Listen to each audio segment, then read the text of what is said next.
what, it's 4th of July, thought we could do a change of scenery, do the bookcase behind me instead of the traditional desk, tree, phone dog logo. Why? Well, one, because this makes me look like I read a lot. And two, it's just a change of scenery, kind of a lax day. Thought we could do something fun. What's going on, guys? I'm Aaron from PhoneDog.com, and there's a new tablet in the house, and I'm using my hands a lot in this video.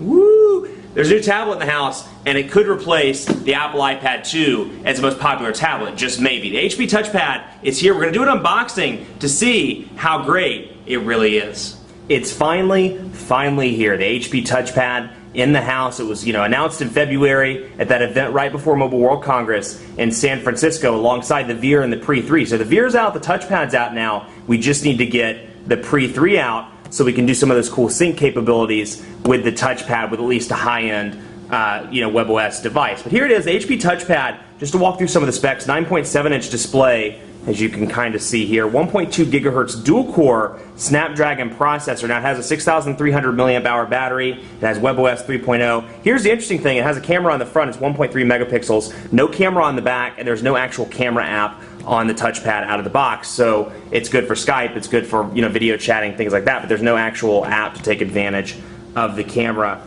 on the device. But that's a brief run through, and as always, special thanks to our guys at Best Buy. They hook us up with a bunch of cool stuff so we can give it to you in the One Paw Bandit game. They've really come through with a lot of awesome devices. So when you go to Best Buy, you walk out working. If you get a touchpad or whatever, they'll help you set it up. So you can see here the touchpad and a bunch of lights. Let me try and pull some of these away so we can get rid of some of the glare. But you can see the touchpad's here, and I've been playing with it for about 24 hours, and I'll be honest with you. I love WebOS. WebOS is one of the best operating systems in my opinion. It's like that child that you just know there's so much potential, but it's just not living up to it. The hardware is just not there. I mean, if they had a killer tablet, a killer smartphone, some different form factor besides the typical keyboard, slide up, screen, slides kind of sideways or kind of up and over, it would be kind of nice if they had like 3 or 4 different form factors. The rumor is they're licensing out WebOS, so here's to hoping we'll see some, maybe some Samsung WebOS devices or some HTC WebOS devices. So that will be cool. But anyway, let's go over to this because we'll do that in just a second. Now here comes the fun part. Woo!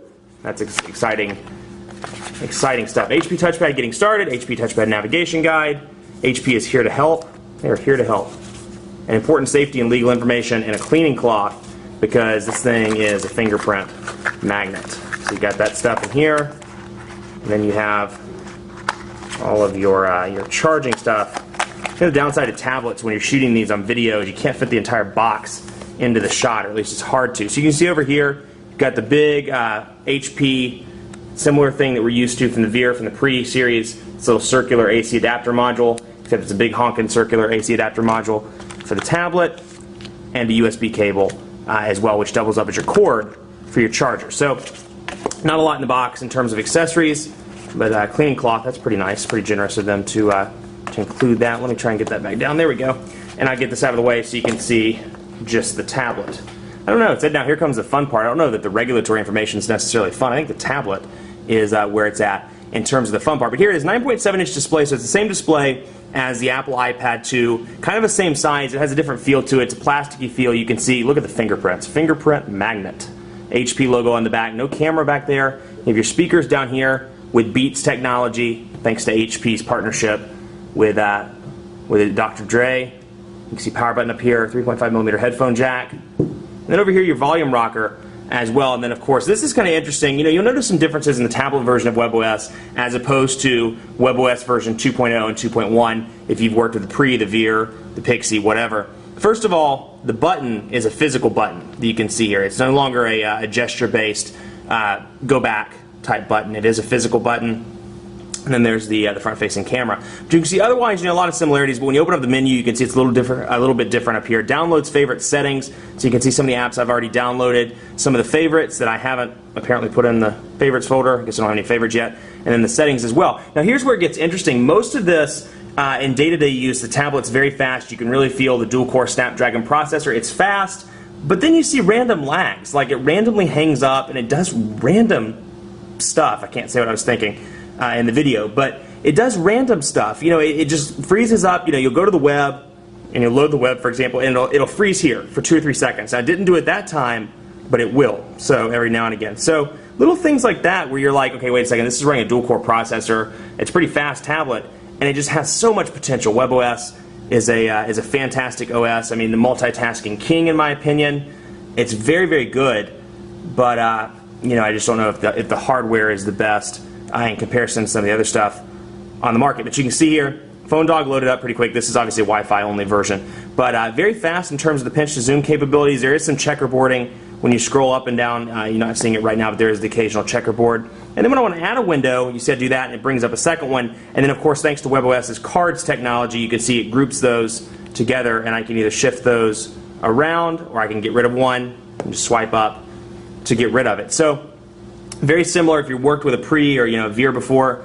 The learning curve is going to be much less as opposed to coming from another platform if you're new to WebOS. But you can see up here your little notifications panel with battery, Wi-Fi, VPN, Bluetooth, airplane mode, things like that. And then when you get messages, they appear over here to the left, like a Gtalk message, an AIM message. It does have a messaging app. We can go in here and take a look at this, just so you can see what it looks like on a 9.7-inch display. And then I can do a new conversation if I want to.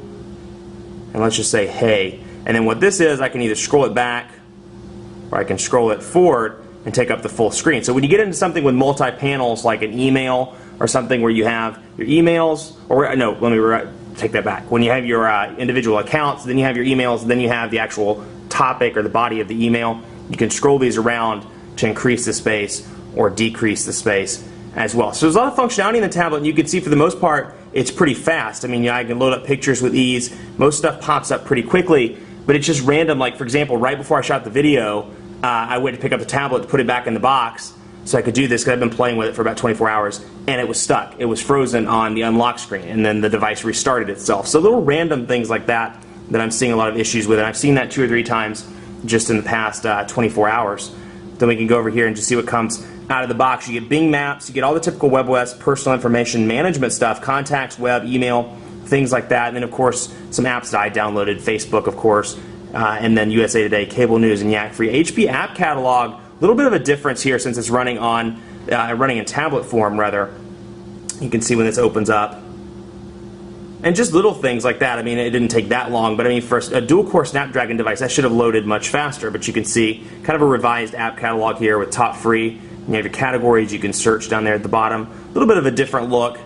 And like I said, I can open up more than one thing at one time and then scroll through the various cards. So it's one of those things. WebOS, I mean, has so much potential. They just need the hardware to live up to it. It'll be interesting to see over the course of a couple of weeks that I get to review this and work with it. It'll be interesting to see if this can live up to the Zoom, to the Galaxy Tab 10.1, to the iPad 2, and some of the other front runners on the market. Much more coverage to come on PhoneDog.com. But hey, you could win one of these in PhoneDog's greatest tech giveaway ever. It starts tomorrow, 6 o'clock p.m. Eastern. Enter to win at Facebook.com/PhoneDog. All you have to do is like us, like our network sites. It's super easy. As always, be sure to follow me on Twitter as well, PhoneDog_Aaron, and on my Facebook page at Facebook.com/PhoneDogAB. Time for me to go get a burger, or at least try and get a burger, a hot dog, or something for 4th of July. Thanks for watching. Keep it locked on the site for continuing coverage, and as always, we'll see you next time.